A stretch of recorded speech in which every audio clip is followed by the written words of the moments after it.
दिक्कत आ रही है इस बार, तो यहाँ पर जो है इनकम टैक्स की ऑफिशियल वेबसाइट पर आपको अपने पैन कार्ड के थ्रू लॉगिन कर लेना है। सबसे पहले लॉगिन करने के बाद कुछ 1-2 पॉइंट्स ऐसे हैं जो कि आपको पहले चेक करने हैं। दूसरा, उसके बाद जो है आपको जो स्टेप है यहाँ पर बताऊंगा वो फॉलो करना है।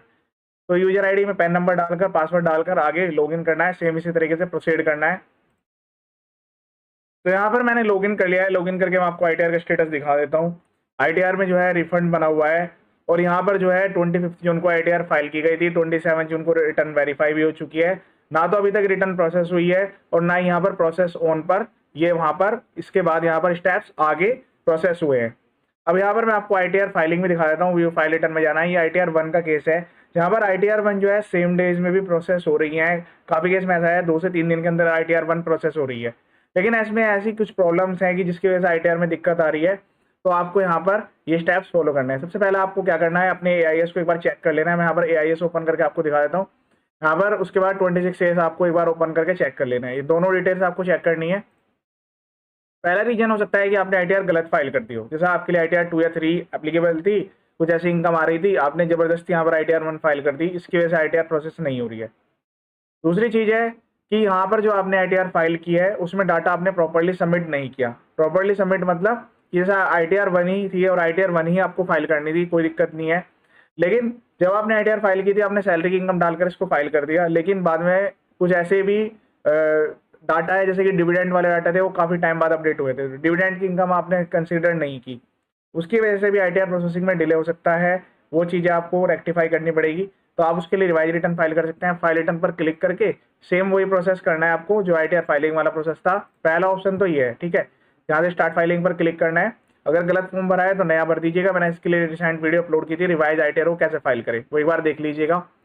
अब यहाँ पर आईटीआर प्रोसेसिंग के लिए अगर आपको पूरा 100% कॉन्फिडेंस है कि आपने जो आईटीआर फाइल की है, यहाँ से आप आईटीआर डाउनलोड करके चेक कर सकते हैं। डाउनलोड फॉर्म पर क्लिक करके पूरी डिटेल्स आपके सामने आ जाएगी, आपने क्या क्या फाइल किया था। उसके बाद आपको यहाँ पर जाना है, सबमिट ग्रीवेंस पर क्लिक करना है। इसके बाद यहाँ पर जो है सीपीसी आईटीआर पर आपको आना है।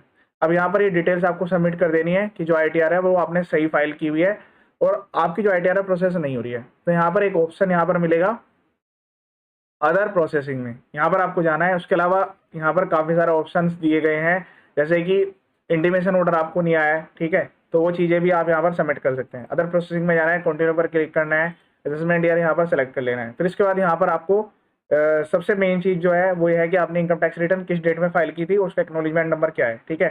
तो यहाँ पर आप खुद से सबमिट कर सकते हैं। I have filed my ITR form as on, यहाँ पर आपको डेट रिक्वायर्ड होगी, ठीक है। फिर उसके बाद यहाँ पर जैसे इस केस में जो है यहाँ पर जो हमने डेट चेक की थी वहाँ पर 24 जून को फाइल हुई थी, ठीक है।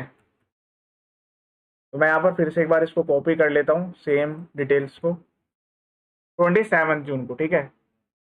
27 जून को सक्सेसफुली ई वेरीफाई हुए। तो जिस दिन ये ई वेरीफाई होती है, ठीक है, डेट यहाँ पर उस दिन किया जाती है, लेकिन जो आईटीआर फाइलिंग की डेट है वो वही मानी जाएगी जिस दिन आपने आईटीआर को अपलोड किया था, ठीक है। तो यहाँ पर 25 जून को ये फाइल की गई है। एक्नॉलेजमेंट नंबर यहाँ पर ये है। मैं फिर से सबमिट ग्रेवेंस पर चलूंगा। उसके बाद सीपीसी आईटीआर पर क्लिक करना है। ये प्रोसेस ईजी है, इसमें जो है 2 मिनट से ज़्यादा का टाइम नहीं लगेगा। आप इसको कर भी देते हैं तो इसका कोई ऐसा बैकड्रॉप नहीं है कि आपको इससे कोई लॉस हो जाएगा, ठीक है। लेकिन यहाँ पर जो है आपको सीपीसी की तरफ से इसका अपडेट आ जाएगा कि आपके आईटीआर में क्या दिक्कत है। वहाँ पर ये भी आ जाता है कि आपने आईटीआर फॉर्म को सही तरीके से फाइल नहीं, गलत फाइल है।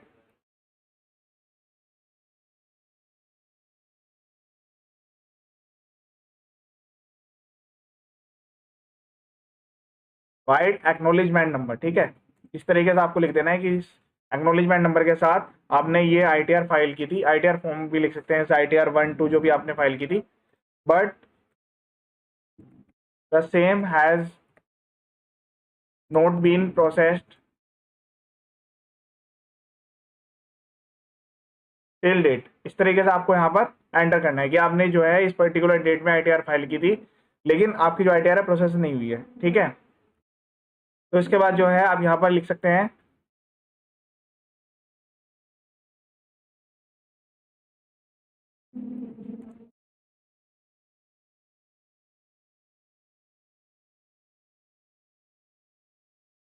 ठीक है। यहाँ पर आपको लिखना है कि आप जो है रीजंस बता दीजिए कि आप यहाँ पर जो आपकी आईटीआर है वो अभी तक प्रोसेस क्यों नहीं हुई है, तो आपको इसका रिप्लाई मिल जाएगा, ठीक है। या फिर आप दूसरे तरीके से यहाँ पर ये भी लिख सकते हैं कि आपकी जो आईटीआर है वो कब प्रोसेस होगी। तो देखिए आप इस तरीके से आपको सबमिट करना है। फिर उसके बाद यहाँ पर आपको थैंक्स एंड रिगार्ड्स लिखते हुए यहाँ पर अपने नाम के साथ जो भी आपका नाम है वो आपको यहाँ पर सबमिट कर देना है। ठीक है, इस तरीके से आपको यहाँ पर डिटेल सबमिट करनी है। उसमें कुछ ज़्यादा डिटेल लिखने की रिक्वायरमेंट नहीं है। आपने ITR इस दिन फाइल की थी, एक्नोलिजमेंट नंबर है, कोई भी ट्रैक करेगा एक्नोलिजमेंट नंबर से ट्रैक कर लेगा। आपको यहाँ पर रीजन्स पता करना है कि आपकी जो ITR है प्रोसेस क्यों नहीं हो रही है।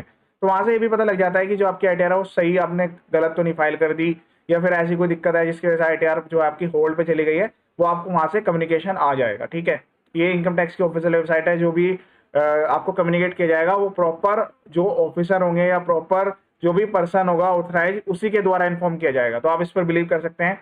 इसके अलावा यहाँ पर अटैचमेंट्स डालना कोई मैंडेटरी नहीं है। आपके पास कोई है अटैचमेंट्स तो आप यहाँ पर अपलोड कर सकते हैं, जैसे कोई मैंडेटरी रिक्वायरमेंट नहीं है। सबमिट ग्रीवेंस पर क्लिक करके सबमिट कर देना है। ठीक है, आपके पास एक एक्नोलिजमेंट नंबर आ जाएगा जनरेट होकर। यहाँ पर आप जो है व्यू ग्रीवेंस पर क्लिक करके आप चेक करेंगे तो आपको ग्रीवेंस का स्टेटस यहाँ पर दिख जाएगा कि आपने किस दिन उसकी कैटेगरी को लॉक किया था, क्या स्टेटस है, क्या डिस्क्रिप्शन वहाँ पर दिया गया है। तो इस तरीके से आप जो है ITR प्रोसेसिंग को यहाँ पर चेक करा सकते हैं कि जो आपकी ITR है वो इतना डिले क्यों हो रही है। लेकिन अगर आपको यहाँ से रिप्लाई सेटिस्फैक्टरी नहीं आता है तो आप फिर से इसको सबमिट ग्रीवेंस पर क्लिक करके इसको सबमिट कर सकते हैं। अगर आपकी ITR सही है, बैंक वैलिडेट है, तो आप वेट कर लीजिएगा, क्योंकि अभी यहाँ पर पोर्टल पर काफ़ी लोड होने की वजह से जो ITR प्रोसेसिंग की जो टाइम लिमिट है उसमें भी यहाँ पर चेंज हो गया है। तो ऐसी कोई दिक्कत वाली बात नहीं है। आपकी अगर सही ITR फाइल्ड है, आपने रिफंड सही तरीके से फाइल किया हुआ है, बैंक वैलिडेट है, तो आपको रिफंड क्रेडिट होगा, लेकिन वो ITR प्रोसेस होने के बाद होगा। काफ़ी केस में ऐसा भी हो रहा है, यहाँ पर ITR प्रोसेसिंग जो है वो अपडेट नहीं हो रही है, डायरेक्ट जो है यहाँ पर आपकी ITR का जो रिफंड है वो क्रेडिट किया जा रहा है। लेटेस्ट मैंने एक वीडियो अपलोड किया था, यहाँ पर जो है इन्फॉर्म भी उसी पर्सन के द्वारा किया गया है कि जी बैंक में ये अमाउंट आया है, पर्टिकुलर किस चीज़ का है। जब यहाँ पर स्टेटस पर चेक किया गया तो यहाँ पर पता चला कि जो रिफंड है वो उनके बैंक अकाउंट में डायरेक्ट क्रेडिट कर दिया गया, और अभी तक यहाँ पर ITR प्रोसेसिंग नहीं आई थी। तो यहाँ पर डाटा अपडेट नहीं हुआ है, लेकिन उनको ईमेल पर इंटीमेशन मिल गया था। इंटीमेशन ऑर्डर जरूर जाएगा, ITR प्रोसेस होने के बाद ही रिफंड आपको क्रेडिट होगा। यहाँ पर अपडेट होने में डिले हो सकता है, लेकिन पहले ITR प्रोसेस होगी, उसके बाद आपको रिफंड दिया जाएगा। ये